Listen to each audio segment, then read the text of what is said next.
ఇప్పుడు రైతు దగ్గర డబ్బులు తీసుకోకుండా ఉట్టి ప్రభుత్వం ఇచ్చే 250 రూపాయలు 250 రూపాయలు అంటే వాళ్ళకి ఆందం. పోనీ 2 తీసుకున్నారనుకోండి, అప్పుడు చేసి ప్రయోజనం ఏముంది పథకం? అది గ్రౌండ్ లెవెల్ కన్విన్స్ చేయగలగాలి. రైతుల దగ్గర నుంచి మామూలుగా మీరు 500 తీసుకుంటావు కదమ్మా, 300 తీసుకో, ఈ 200 తీసుకో, 500 అవుతుంది అని చెప్పి అటు రైతుకి ప్రయోజనం చేకూర్చాలి, ఇటు వీళ్ళకి ప్రయోజనం చేకూర్చాలి. కానీ అప్పుడు దీన్ని వీళ్ళు ఫీల్ అవ్వరు, ప్రభుత్వం ఇచ్చినట్టుగా. ఇది ప్రభుత్వం ఇచ్చినట్టుగా లెక్క కావాలి.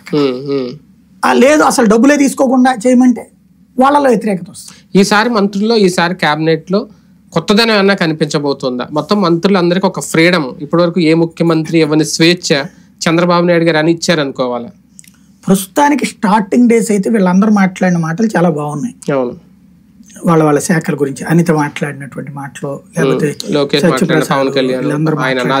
బాగున్నాయి. ఇదే స్వేచ్ఛ కొనసాగాలని కోరుకున్నాం.